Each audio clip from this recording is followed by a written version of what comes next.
Hello, everybody. Welcome to the Optimus Fantasy Show. It is Thursday, October 16th, 2025.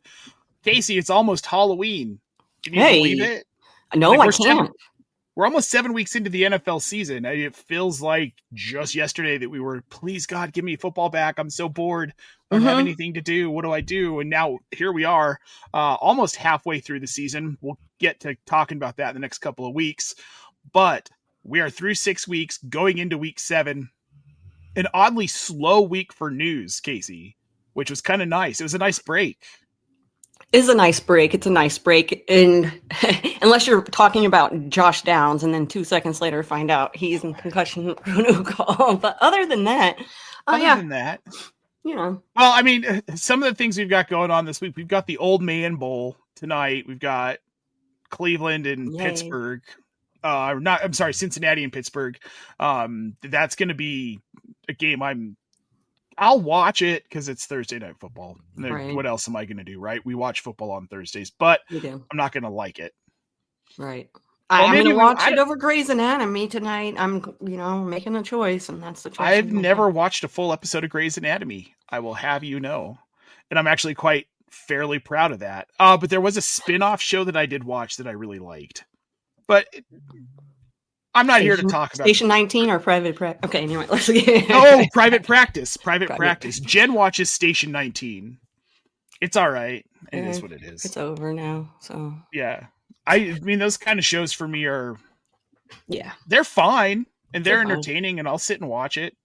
My wife brought him into the relationship, so that's how long. Jen doesn't watch Grey's Anatomy either, so this is just whatever. Anyway, we're here to talk about football. We're not talking Grey's Anatomy. Wow, right? Way wow, off. Yeah, way not off. Our target demographic at all, so. And not something I know enough about to be talking about for this long. So we're going to get on with the show, Casey. The first thing we're going to talk about, the confusing running back situation in Carolina. It hasn't been confusing the last couple of weeks. I mean, Rico Dowdle's been absolutely crazy good the last 2 games. 53 carries for 389 yards, 1 rushing touchdown, and 7.34 yards per carry for Dowdle in relief of Hubbard. In relief of Hubbard.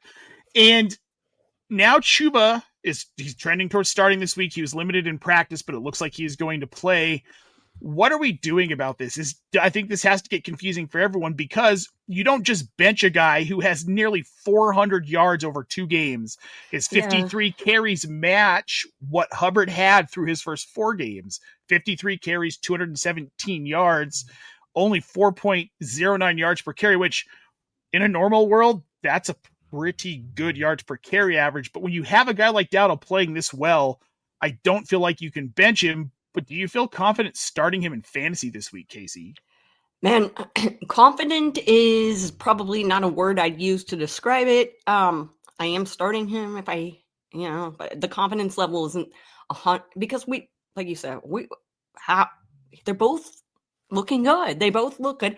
And I'm the hot hand kind of gal. I'm the what have you done for me lately thing. When injuries happen, I'm like, who's up next? Whatever. Dowdle came in, took on Miami and the Cowboys, and both of those teams you can run on. But right. I mean, he showed that you can really run on him. Like, just imagine if he was playing better defenses, he'd still be putting up decent numbers. So confidence level is like, but I'm still, yeah. I'm starting Dowdle this week. It's against the Jets. I might have some apprehension week 8, depending on how things play out this week, about rolling him out. But I think something that's important to notice as well in these stats, Dowdle doesn't catch a ton of passes, 9 targets, 7 catches, 84 yards, and a touchdown. But that's something that Chuba does do well. He had 13 catches for 94 yards and 2 touchdowns. This could be a situation, Casey, where Dowdle gets the majority of the rushing work, but then we see Chuba get a lot of the passing work. And if that's going to happen, Chuba has been good enough in the passing game. I'm okay with him being kind of like a mid-range flex. Yeah. And I think Dowdle becomes a guy that you can legitimately talk about as a flex, or possibly like an RB3 if you have to start 3 running backs in the league. He's a guy who becomes an option, even if they're both healthy and starting. Yep. No. Do you see anything else with this offense changing, having these two backs? Do you think this helps Bryce Young down the road? Do you think this makes maybe him a little bit more efficient as a quarterback? We've seen him take a few steps forward, takes a few steps back. Is this helps Bryce Young? I think it does. I think it always, when you have an additional weapon out there that can get it done. And honestly, having that running back room that you can depend on like that, that's going to help out a whole lot as well. So I'm saying more of the same, but well, and I think having Chuba around for some of that shorter passing work is going to be very helpful. It's going to be Bryce Young having him back. It doesn't make me really any higher on Bryce Young this week. I just maybe he'll throw a few less picks, maybe have a few more yards. That is exactly what's up. That's yeah. Yep. Let's move on to the next one. Kacey, we've got Rashee Rice, the return of Rashee. He's back in Kansas City after that 6-game suspension. Everyone's really been waiting to judge the Chiefs until we get Rashee Rice back in this offense. Right. He was phenomenal at the end of last season. It really looked like he had taken the step forward to be that wide receiver one. Without him these first 6 weeks, this offense hasn't been great. They're 3-3. So, I mean, that's probably better than they could have been. They probably should have lost a couple of those other games. They didn't. You can question why. That said, does he immediately, Kacey, in this offense, when Rashee Rice steps on the field this weekend, does he immediately become a candidate to be a top 15 wide receiver the rest of this season? Yeah, I think so. Like you were saying about how he played last year and just being able to have him back. He's fresh. He's coming off that suspension, and he's, it's gonna be sad for those of us who are plugging in other guys while he's been out and getting some success off of those guys. But yeah, top 15. I'm definitely on board that train. Yep. Well, I mean, he was averaging right around 10 targets per game at the end of the 2023 season. Then he was right there again, 9 targets, 6 targets, 14 targets the first 3 weeks of last season before he goes down with the knee injury. I think this is a guy who steps right in. I think he becomes fantasy relevant immediately. I don't think there's any sort of like ramping him up or getting him used to the offense. I don't think there's any sort of restriction on usage. I think he's a full go, and he's someone, if you've got him rostered, you finally get to start him this week, and it's probably going to go pretty well for you. This Kansas City game this weekend, they're up against a pretty weak Las Vegas defense in Kansas City. So this could be the Rashee Rice show. Now, when we start talking about some of these other guys who have gotten to see volume in this offense, Juju Smith-Schuster, we've got Xavier Worthy, Hollywood Brown, Tyquan Thornton. With the return of Rashee Rice, do most of those guys just kind of sink back into irrelevance, maybe with the exception of Xavier Worthy? Yeah, I think so. Sadly. But, they held us over, so we can at least say thank you before we part our ways or put them on the bench. Yeah. Yeah, I can see Worthy. I think Worthy goes back to what I always thought he was, which he's like a Jaden Reed, basically, in my opinion. He's he's fast. Yes, he's got that speed, but he's going to be more successful on the trick plays, the gadget plays, the jet sweeps, the go routes. You get him deep. He makes those deep down the field catches. With Rashee Rice back, all that underneath stuff that they were thinking they were going to use him for, that goes away for him. It goes away for Hollywood Brown as well. I like this comment. Tyquan Thornton could be interesting because he's still kind of a solid deep threat guy. He's reliable down the field. Yes, he is interesting, but here's the thing with that is that you don't know when he's going to get that big play. Yeah, it takes. Yeah. So let's see what happens. Yeah. Thornton is a guy I could see breaking out and becoming more of like a flex option over Hollywood Brown, probably over Juju Smith-Schuster. Yeah. So I like that, esports. Thank for that comment there. Now, when it comes to Patrick Mahomes, a lot of us heading into this season, I mean, he was really low in my rankings. I think I had him at QB like 15 in my draft rankings. I could go back and look.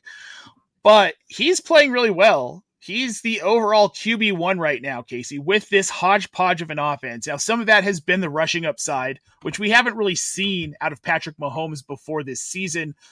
He's got He's 38 carries for 222 yards and 4 touchdowns. He only had 58 carries the season before. He's really never been in this territory as a ball carrier. He's got 4 touchdowns, which matches his career high in a season. Now that we're getting Rashee Rice back, how does that change Patrick Mahomes' value in fantasy? I don't know. I wanted to say, like, there's nowhere else he can go. I think he's going to continue. You're going to continue to get quarterback one numbers from him. I wasn't on him to start the season either, but this whole rushing is king and being able to be that mobile quarterback and be able to do both things it's just going to continue, and having Rashee Rice as a target, bruh. And that's where I'm at with it too. Like, I think the rushing upside continues. We're going to see that rest of season where he's going to keep this up, because Rashee Rice isn't a running back. He does not fix this run game. He might open it up a little bit, because now this passing game becomes more viable. Defenses are going to have to respect Rashee Rice. They're going to not be able to load the line quite as much and stack the line to keep people from getting out. But I still think we see Mahomes running quite a bit. I don't think that stops. But what it does change is, overall, I think he just becomes a more efficient quarterback. He's got 11 touchdowns. This is a season where, now that we've got Rashee Rice back, it opens up this offense. This could be a 30-plus touchdown season for Mahomes. I think he might be my QB1 rest of season, Casey. Yeah. If this keeps up, and I think it will, I think he might be my QB1. I'll agree with you on that. Well, I see that running to continue. Yeah, I do too. Before we move on to our next segment, Casey, I want to get to a few questions here that we have got in the chat. The first one here, we have got Jonathan Santiago over on YouTube. Good afternoon. Would you start Diggs or Wan'Dale Robinson in PPR this week, Casey? I'm probably going to lean away from Wan'Dale. They've got the matchup with Denver with three really good cornerbacks. I don't trust that Jackson Dart's going to be able to get the ball to any of them in this matchup.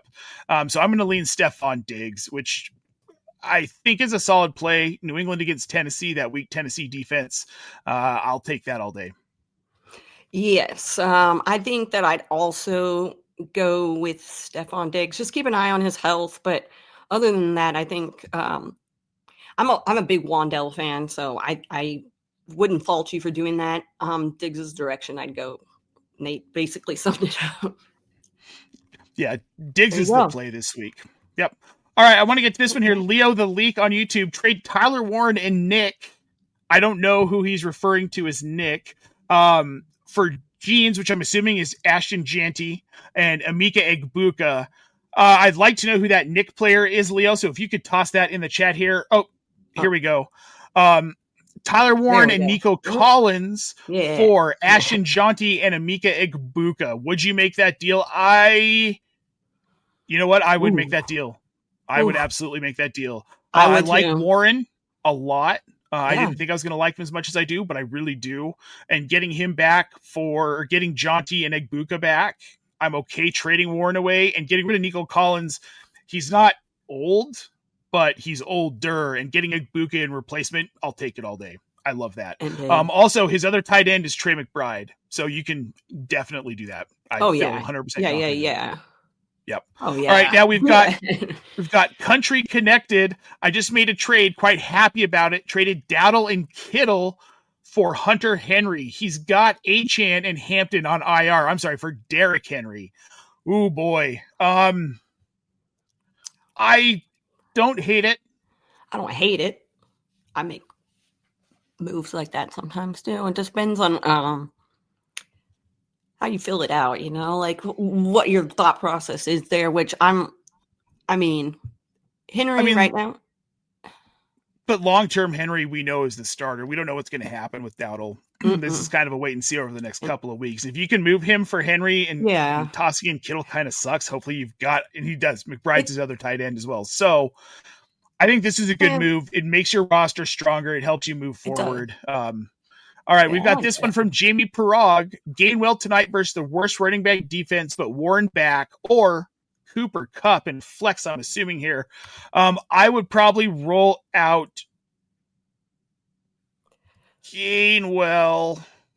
No. Yeah, I'd probably roll out Gainwell or Jonnu Smith. I'm not ruling out Jonnu Smith. Jonnu Smith, because it's the one game every now and then that you're going to get from him. I get it. I have had to do a lot of this in my flex lately. Mm-hmm. The 2 and 3 point guys. Yeah, Gainwell. Yeah, Gainwell. I'm still going to go Gainwell. Yeah. Yep. All right, then we've got this one from Tron Force. He needs one wide receiver and a flex. This is PPR, Casey. Okay. Olave, Chris Olave in bad weather. Terry McLaurin, who is questionable. Devonta Smith, Jalen Warren playing tonight. I think my wide receiver is going to be Devonta because he's healthy. We don't have any questions about that. The weather concerns me for Rattler, a guy who played at Oklahoma and didn't have to deal with a lot of bad weather in his college career and then now plays in a dome. And then I'm probably going to flex Jalen Warren tonight. I'll agree with you on that. The McLaurin thing, it's like, yeah, he's banged up, coming back. And we saw what he's done when he was healthy so far this season. I'd rather pick the health over anything like Nate said. Nate is just so perfect at putting words out there, and I'm horrible at it. So I am not. I'm on, but I'm also on camera all week. So I'm not. So you know. Yeah. All right, we've got this one, Esports Brock on Twitch. Where are we at on Kamani Vidal? Do we believe in his performance last week? I think with Jim Harbaugh is very similar to me to how we feel about Sean Payton, where I don't believe anything. But in this case, I actually do. This was against Miami, 18 carries for 124 yards. He had the receiving touchdown. I'm sure that we're going to see more Hassan Haskins this week, but I also think that Kamani Vidal probably showed this team he can be that guy right now. They drafted him to be that guy. They started using him at the end of last season a little bit more. It was the last 5-6 games he actually started to see decent snap shares, and he was efficient with it. 4+ yards per carry in most of those games. So while I think he's not going to see that much work, I can't see him going back to that 20+ carries. I mean, 18+ carries, anything's possible. I think he's in the range of 10 to 12 carries. We see a little bit more Haskins, but if he's efficient with it, he's worth starting as a flex.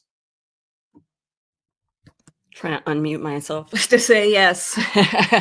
I'm actually, this is what we wanted to see. Yes. You guys are talking about, and I see our comment, and you brought it up about playing the Dolphins. Okay. But I'm still gonna take the shot. I am. Yeah, I mean, I understand it was against Miami. It was a perfect, beautiful matchup. And like I said, I don't expect this to be just crazy town for him, but I think he's relevant as a flex. I would be okay with that one. Flex on YouTube, it's okay to laugh. Do I trade Dak, Tet McMillan, Bucky Irving, and Rashad White for Lamar Jackson and Jamar Chase? His other running backs right now are Chase Brown, Javonte Williams, and Jordan Mason. It depends on how much you believe in Chase Brown, because I don't. He's not an efficient running back. He's in an offense with a bad line and a coach who's just going to throw the ball with Joe Flacco. That makes me a little nervous with this. But getting Lamar and Jamar back, I think, makes it worth the risk. You can roll out Brown and Javonte and at least get a decent floor from Brown. So, I'm okay with this trade. I would do it. I think it makes your team better. It's boosting areas, and you can, with the running back situation, you're fine. You can plug and play and Band-Aid and do what you got to do. Yep. The Bill Krosky merit love is heating up, Casey. I'm starting to see a lot more talk about him. They were talking a lot about him on CBS Sports this morning with Jamie Eisenberg and Dave Ricard. Watcher Anon 123 over on Twitch. Should I trade Quentin Johnson for Bill Krosky merit in PPR? Michael Carter is currently his RB2. Trey Benson is on IR. He's got Roma Dunze, Amon-Ra, Puka, and Quentin Johnson as his wide receivers right now. I would do that. You're loaded enough. even with Puka injured, I mean, there's a shot that he plays this week, but we know he's probably only going to miss this 1 week if he does miss time at all. Yeah. You've got Roma Dunze, you've got Amon-Ra. I think you're in good shape here. I don't want Michael Carter being my RB2. And if I can get Bill Krosky-Merritt, a guy who's going to see volume, we've seen it, we know it, and we know he's efficient, I want that piece. So, yes, I would make this trade. Plus, I think the QJ breakout's going to kind of come back to the mean. I can't see this keeping up. I think it's going to level out, and we're going to get a lot less excited about him in like 2 or 3 weeks. Yeah, I think so. And that's just, I mean, my feeling is it's going to be the boom bust games kind of for QJ, just like we saw when people come back, things happen. All right, we've got Jesse M on YouTube. Casey, trade Jalen Hurts for Lamar Jackson. It's a 1 quarterback league, 4-point passing touchdowns. He's got Josh Allen as his QB1, no backup QB or any on waivers. He's 6-0. It's a 1 QB league. If you're going to trade away, here's what I would do. I would trade Hurts for Lamar, play Lamar on Allen's bye. After the bye, you now have a piece that you can trade to bolster the rest of your roster and just get ready for the playoffs. That's what I would do. You're in a really good situation. Yeah, that's a great situation to be in. I like your thought process. Oh, wait. 2 QB league. 2 QB makes it. You meant to say 2 QB. Okay. So. Okay, here we go. Now back to this. All right. So 2 QB. Yes. Let me get back to this here. Oh, yes. 2 QB. Yeah. I'd still make this deal. I'd rather have Lamar over Jalen rest of season. Me too. So I do that. And then on your bye week, on your bye week, start somebody else in your super flex. It doesn't always have to be a quarterback. I know we all get super stuck on that, but or is it super flex? I guess that's a good question. Either way, you're in good shape. That's a deal I'd make. I'd rather have Lamar over Jalen rest of season. I would rather have Lamar. Yes. Yeah, 100%. All right, we've got Aaron Hudson on YouTube. Full PPR, 1 running back and a flex. These are the players we're choosing from here, Casey. Rico Dowdle, Kenneth Walker, Ladd McConkey, Tet McMillan, Jordan Addison. Follow-up to this question. Would you trade Kenneth Walker and Ladd for Saquon Barkley and or Derrick Henry? So I'm going to answer that last question first, and the answer is no, I would not. I would hold on to Kenneth Walker. I would hold on to Ladd McConkey. They're in good offenses. Saquon, there's something about this Philly offense. They can't get him going. They just can't get him going. This isn't the year that they're going to get it going, I don't think. I would also. Yep. And then the first part of the question, 1 running back in flex. Kenneth Walker and Jordan Addison. Kenneth Walker and Jordan Addison. Yeah. That's just, I don't know. It feels safer to me. So I get like that kind of vibe going. All right. We've got one more and then we'll move on to our panic meter segment, Casey. Zappatronics on Twitch. I have 3 tight ends and I don't know which to pick this week. He's got Travis Kelce, Mason Taylor, and Darren Waller. I could also start 2 of them. What should I do? We're talking about Darren Waller against Cleveland. I would flex Waller and start Kelce against Las Vegas. I would start Kelce. That was the one that I immediately was like, I would start him. If you were going, you can start 2 of them, depending on, I'm guessing you're talking flex. That would be my assumption as well. That would be my assumption. I don't know. It depends on who else I have available there. Waller would probably be the guy I'd throw in flex out of that group if I didn't have a better option available. Obviously, if you're asking, then maybe you don't have. Yep. Yeah, I'm with you. Okay, next one here on YouTube. The Smitty. Start 2 running backs out of this group. David Montgomery, Breece Hall, Rashad White. Which one are you leaving on the bench, Casey? Oh man. Brees Hall, Monty White. Jeez, am I gonna say Brees Hall? No. I think I might end up. I think White. I'm not gonna start. Yeah, I'm probably leaving Rachaad White on the bench. This is going to be another pass-heavy game, Detroit, Tampa Bay. I don't have a lot of interest in him. If he scores a touchdown, he sneaks into back-end RB2 territory, but I'm not going to bank on that. I'd rather start the other two. Mm-hmm. All right, we've got this one from Aaron Hudson. So. Also, Daniel Jones is on waivers. He's already got Dak and Bo Nix. He's considering dropping Bashal Tutin to pick him up and use him as trade bait, considering how often QBs are getting injured this year. Is it worth it or no? My first question, if it's a league that likes to trade, I know that's crazy. Him first because I would get Daniel Jones and I would use Nix as trade bait. I would rather start Daniel Jones than Bo Nix. Yeah, Bo Nix is going to get there eventually, but he's not there right now. And yeah, so either way, like if you want to use Jones as trade bait, that's cool. I just don't understand why he's still out there. Then I get it. It's just weird to me. I don't like that. So yeah, I'd want him on my roster. Yeah, I'd be okay with dropping Tutin to get him. Yeah. 100%. All right, we've got this one from Yeet56 on Twitch. Kacey, got to pick one out of this group to start. Okay. Already down bad, I'm assuming this season. Chase Brown, Tony Pollard, Rico Dowdle, or Chuba Hubbard. Which one are you starting? Gotta pick one. Who am I picking? I'm going to go.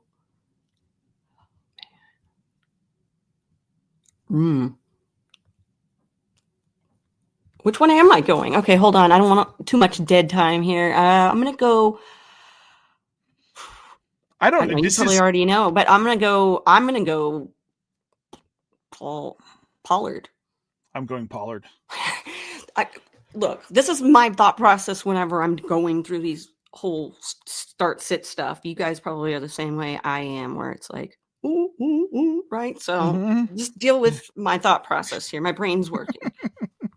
Well, yeah, and with this one, it's tough because, I mean, these are all kind of, if Hubbard's not playing, it's Rico Dowdle. Right. But with Hubbard back, we don't know exactly what that backfield's going to be, especially with how good Dowdle's been, like we talked about. Right. That's yeah. Yeah, and then Chase Brown, I mean, that offensive line's awful. He can't run. He's averaging like 2-something yards per carry right now. It's atrocious, and I don't want any part of him. So it just kind of defaults to Tony Pollard. And this isn't a great matchup for him. I mean, they're up against New England, but they're not going to be able to throw the ball. Marcus Jones is healthy. Cam Ward's going to have a hell of a day. They're going to lean on Pollard a bit, so that's why I'm going to go that direction. Yep. Just kind of makes the most sense to me. And guys, we are getting a lot of questions today. If we do not get to yours for any reason, please head over to our Discord channel. The link is in the show description down below. Mr. Mythcarian Lou is over there running that beast, and he is crushing it. Lots of football talks. Pretty much anything you want to talk about relating to football, fantasy football, and sports betting. So make sure you head on over there, folks. Let's go on to the panic meter, Kacey. We're starting to see a theme here. We've had a lot of the same guys showing up. Yep. I'm trying to avoid talking about some of them over and over, but I can't help it with some of these guys. But first, we're going to start with Kyler Murray. I know last week was a bye week. He slipped all the way down to QB 24, but he was QB 17 through the first 5 weeks before he got hurt last week. Sorry, not a bye week. He got hurt. But he's QB 23 in points per game. Yeah. People were drafting Kyler Murray as a QB1. They were. He is barely hanging on as a QB2. Now he's hurt. Yeah. If you're in redraft, are you selling Kyler Murray off in your redraft leagues? Because with this foot injury, we don't know when he's coming back. Yeah. Honestly, the offense looked better with Jacoby Brissett, I thought. Well, wow. But yeah. Yeah. If you can get something for him that's going to help you now, I'm all for doing that and getting off my roster. Let somebody else deal with that headache. That is too much of a headache. Yeah. And the Like rushing ability is there, but it's not leading to any sort of anything. Like, right. Well, and like Barely Fantasy in the chat says, Kyler Murray's a drop in 1 QB leagues with shallow benches, which we'll probably talk about that on our waiver show on Monday. Don't miss that show. We go through all of the players that you need to know about. Make sure you like this show and subscribe to this channel, guys. That's how you'll know that we're going live. Next up on the panic meter, we're going to move away from quarterbacks to Breece Hall over in New York. Right now, he's RB23. It's about where he's floated most of the season. He had a little bit more success early on.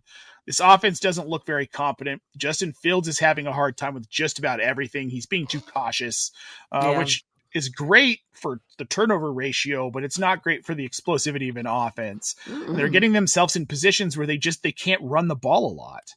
Right. I don't know that this changes for Breece Hall. This is, I think, the third time we've talked about him on our panic meter this season, and I think he's permanently on it for me for the rest of the season. I don't know that we're going to see more out of him. I think we're looking at a back-end RB2, a guy who should be an RB1, but the offense just won't get him there. Yep. You're going to have to go into it looking like that. What you drafted him to be, he's not going to be. You know what his role is now kind of on your roster. Garrett Wilson's banged up, so that might be a little bit more help. Breece Hall seeing touches. He's leading the team with Wilson in the red zone looks. So there's the positivity there, right? But it's still, you have to temper your expectations and just assume he's not the running back one that you drafted him to be. No, it is like you look at his volume and it's kind of all over the place. I mean, against Denver, he had 22 carries, but he only managed 59 yards. That against a better defense. Even with that volume, you think, okay, but he's going to get us at least 10 points, 5.9 in PPR. So, yeah, I think we're at a point now where I can't do it with Breece Hall. Back end RB2, you can still roll him out, but you got to know that floor is low in this Jets offense right now. Very low. Next one, Alvin Kamara, RB28. I mean, is this the cliff for Alvin Kamara? Have we seen the end of the man who once was a perennial RB1? Yeah. I mean, he's getting his targets back, so that's cool. I guess I try to look for the positives in these things to try to panic less, but I'm still panicking about Kamara. I don't. It seems like it's going to be steady like this the rest of the going. Well, the thing is, and it's frustrating because we're seeing the rise of Kendre Miller. Yes, we are. 11 carries, 10 carries, and 8 carries the last 3 weeks. His snap shares up from 15% to nearly 40 the last 2 weeks against the Giants and against the Patriots versus Alvin Kamara, who, 70 to 80% snap share the first couple of weeks dwindles into the 70s. Now we're into the 50s and low 60s. He only had 10 carries last week. And while Alvin Kamara is not known as the guy who's going to run for 1,000 yards every season, not seeing that volume is concerning because it shows that the offense is losing faith in him. And I want to toss this comment out here. Are we really seeing a rise in Kendre, though? He's got some standalone value, but he's not replacing Kamara right now. No, and I don't think he is replacing Kamara, but I think we're seeing the slowdown of Kamara, and this offense is showing that, yes, they can use Kendre Miller to take some of that volume, and if Kamara continues to be inefficient, he's going to get more of it. That doesn't make Kendre Miller a guy I'm excited to go out and roster. Negative. Yep. No, absolutely not. On that. Nah. That could change down the line, and I'm open to that changing in this offense. I don't know what Kellen Moore really ultimately wants to do with this team. I don't think he knows either. Well, I don't think he knows, though, Casey. It out. He's trying. Do you think he was hey, I'm going to take this job because I'm excited to start Spencer Rattler at quarterback? Absolutely not. That's not what he wanted. I think he wanted Tyler Shuck. Shuck just didn't pan out. Yeah. Probably needs more time.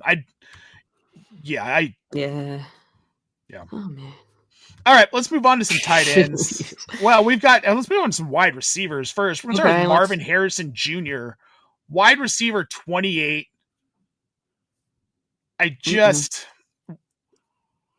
He was still getting drafted as a back-end wide receiver 1 in fantasy drafts and redraft this year. and I don't see this changing. I mean, obviously Kyler Murray, 23rd in points per game at quarterback. Now we've got Jacoby Brissett in.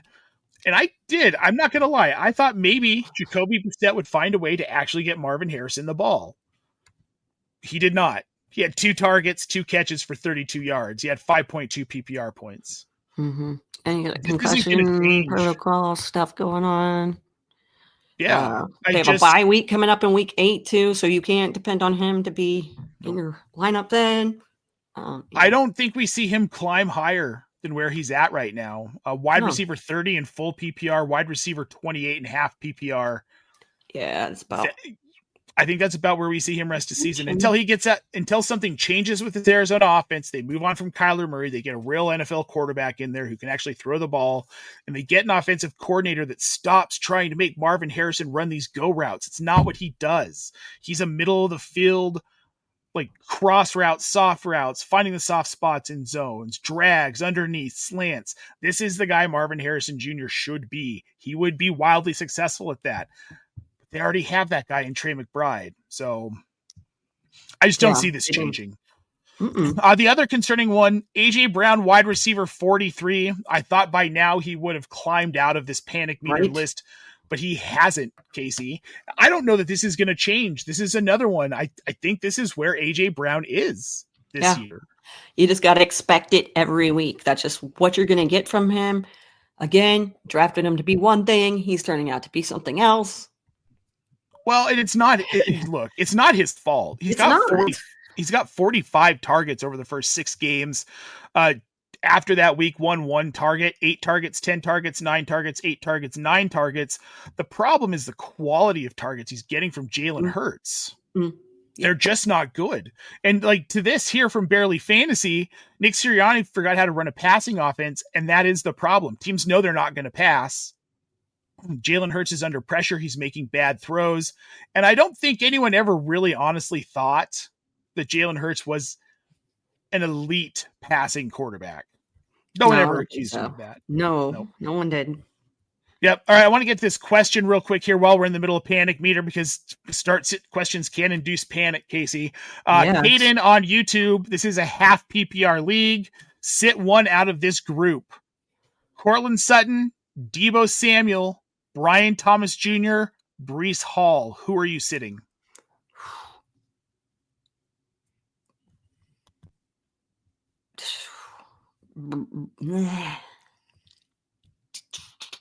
Breece Hall. Yeah, I'm probably sitting Breece Hall. Okay. See? And then this one here, Bryce Love. Jordan Love, Bo Nix. Which one are you starting really this close. Week? I feel like that's so close. I see why this is a question. Probably Love. Yeah, I'm starting Love. They're up against Arizona. I like the matchup better. I like the matchup a lot better. All right, let's do some tight ends, Kacey. Juwan Johnson, he was the hot name to start the season. Yes, he was tight end 3 through the first 2 weeks. The volume was incredible. You couldn't stop the man, but then, well, they stopped him. He's tight end 31 since that early season blow up. Is there any chance that he returns to being startable? It's a question we get asked every week. Should I start Juwan Johnson? I don't know that he does. His offense has shifted more towards Chris Olave, and I think that's where it stays. Yeah, I think that's where it stays. We got that strong start. Be happy you got it. I've been dealing with that same question. Like, should I start him every week? It's going to be more of the same for you. So I would just pivot off of that completely. Yep. I want to toss this out here from Myth Carrion over there on Twitch. Every single Eagles fan thinks Hurts is elite. They do. That's fine. That's fine. He's not. He's fine. The dude can run, and I will tell you what, his mental toughness is up amongst some of the best in the league. So I'll give him that. Mark Andrews, tight end 16. Yeah. I think it's time to move on from John Harbaugh in Baltimore. This team needs a reset. The heavy run game isn't working. Derrick Henry really just is turned into a nothing. He's fallen apart. He's had 2 good games this season, not the elite production we were expecting from him. Lamar Jackson is hurt. We don't know when he's coming back. Mark Andrews, really, I mean, that tight end 15 even is a little bit deceiving, because if you take out that week 3 where he had 27 points, 6 for 91 and 2 touchdowns, he's not even in the top 25 tight ends. Yeah. So I can't trust it. Yeah. And when you look at that made me think, when you look at numbers at the end of the year and you're like, oh yeah, they ended as tight end, whatever. And bruh, go back and really look though. It is funny how just a few weeks of popping up, then you're going to have to figure out which one of those weeks is it going to happen. I am moving in Dynasty. I'm moving off of Mark Andrews if I can trade him. In redraft, I mean, I'm not dropping him yet, but in a couple weeks, you might not have a choice. If you need that bench spot for someone else, you might not have a choice. So, all right, folks, that does it for Panic Meter. Got a couple of questions in the chat, and we'll get to our best and worst of the weekend on the spot. First one here, it's okay to laugh, just giving us an update. He did end up doing that trade, the Dak, Igbuka, and Mason for Lamar and Jamar Chase. I love that you added Jordan Mason in there. He feels like a roster clogger to me, and someone you just want to be done with. His value is so middling. I like that. Back end RB2, maybe middle of the road RB3 at most. So getting off of him, I think, was a good move here. Jamie Parag wants to know on the thoughts for the nickname he gave Kamani Vidal after destroying Miami, Tsunami Vidal. I'll allow it. It rhymes. I'll allow it. What do you think? I'll allow it too. All right. I'll allow it to it. I will also all right. allow it. Woohoo! Oh. Joseph Massey needs us to choose one for a flex in a full PPR league, Casey.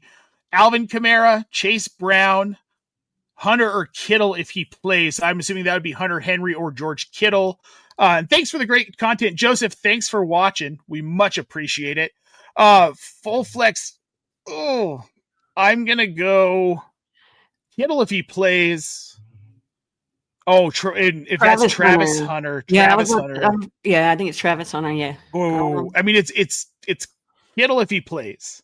If Kittle doesn't play, Kittle if he plays, I'm going to go Travis Hunter. Liam Cohen was talking him up this week, how they want to get him more involved in the offense. Cohen doesn't strike me as a coach speak type of guy. So yeah, it's Hunter if Kittle doesn't play, Kittle if Kittle does play. That's the way we go with it. Kittle does play. Yep. All right, Casey, one of my favorite segments, because we always end up matching one game here. Best and worst of week 7. Which matchups are we looking forward to? Which do we not want to watch at all? Let's start with the worst, because we both agree. The Miami Dolphins at the Cleveland Browns. Just why? Just why? Yeah, I was, I looked at it and I was like, I'm going to get this in before Nate. And then I looked and Nate got it in right before me. And I was like, dang it. For real. But it's just you. Well, if you keep giving us games this bad, we're going to keep matching the bad game. Yeah.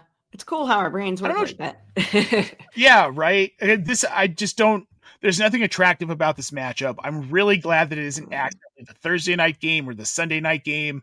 I'm glad that it's on the early slate, the 1 p.m. Eastern start. So you've got a bunch of other games. You don't have to watch this one. I just don't have any interest in watching the ramifications of the infighting in Miami play out on the field. Like, I don't want to see any of this. Yeah. And plus, here's a part of it too, the weather. 40 so that could make mile-per-hour winds. It could make it interesting. I don't know if that makes it. It's going to make it sloppier. It's going to make it the Quinshon Judkins show. Maybe he goes for 150. There you go. Please. My Kings Classic team needs that to happen freaking badly. Now let's go to the best of the week. We actually have different games here, Casey. Let's start with yours. Yeah, let's start with mine. I went with Washington at Dallas. Not because I'm a Dallas fan, but yes, also just been talking up how well Dak's been playing lately. He's just been on fire. And then Pickens. And then, I mean, I don't know. For fantasy purposes, you've got to be happy if you have most of those guys on your roster. Running back to wide receiver, tight end, quarterback. And plus, on top of that, division rivals. I always love to watch those games, and Well, yeah. and especially when the teams are good Yeah. and it's close. And it's You close. get to this And spot in high the season. scoring. And high scoring, yes. Oh. This should be a good game. This should be a really good game.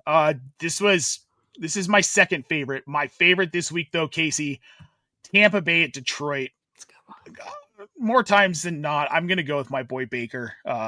MVP. My MVP. Yeah. Sorry, Tez Johnson. It wasn't you that they were chanting for, buddy. That's hilarious.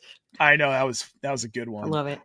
This just feels like a high scoring, fun game on a Monday night. It's the 5:00 game.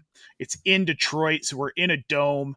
No weather to worry about. Baker Mayfield unleashed. Mike Evans will be back. No Amika, which is a bummer. But it doesn't really seem to matter to this offense. So we're going to see more Tez Johnson. We're going to see Kalen Johnson. I think we're going to see a little bit of Mike Evans. Obviously, he's back. Sterling Shepard should factor into this offense as well. So it should be a fun game. I think ultimately Detroit wins, but we'll have to see. Yeah, Baker, the Magic Maker. If he's not MVP right now, then I don't understand what the hell they're voting on, quite honestly. It doesn't make sense. We'll see where we are in a few weeks. We'll see where we are in a few weeks. I think we'll be all right. I think so too. All right. On the spot for week 7, Kacey, and then we're going to get the heck out of here. Who wins the Battle of the Olds tonight between Joe Flacco and Aaron Rodgers? Oh, good night. This is a fun one. I'm going to go with Rodgers. I think Cleveland wins this one pretty easily. Or not Cleveland, I'm sorry. I know, you can't stop. I can't stop. I think Pittsburgh wins this one pretty easily. I'll be tossing on my JJ Watt jersey for the game, of course. There you go. So, yeah, but I really do. Pittsburgh wins this one pretty easily. Though I do think Flacco has a good game. This Pittsburgh offense isn't great, and I'd love to see Jamar Chase go off. I would like to see that. I know a lot of, unless you're playing against them, I get it. Yep. I think the league's a better place when Jamar Chase is doing well. Yeah. That's all. It's fun. Yep. Well, folks, thanks for riding with us here on this Thursday midday. Good luck in your week 7 matchups. We will be back tomorrow with the DFS show. Mike Reedy and I look for that to post sometime tomorrow afternoon. And then, of course, tomorrow evening is Friday Vibes with myself and Mr. Keith Fleming at 6 p.m. Eastern Standard Time. We'll be here to answer all of your questions and help you get ready for the week, not just for fantasy, betting, DFS, we've got it all. And speaking of betting and DFS, head over to tools.optimusfantasy.com and check out our new betting and DFS optimizer tools launched yesterday. They're freaking rad, Kacey. And the thing is generating great lineups. You can set specific to the slate. It's going to populate them for you. You can build any combinations you want, up to 20 lineups generated per click. So check that out. 25% off your first 4 months with the code OptimusFall, folks. And one more time, check out our Discord channel. Link is in the show description. We're answering your questions 24/7. So if you didn't get to us on the show, you're watching the replay or you're listening to the audio version and you've got more questions for us, head over to Discord and we'll get you covered right there. Awesome. It's been great, Kacey. We're going to let the people go. If you're watching us on YouTube, please make sure you like this video and subscribe. And if you're listening to the audio version, follow us on your favorite podcast platform. We appreciate it so much. For Kacey Kasem, I'm Nate Polvogt. We'll see you next week.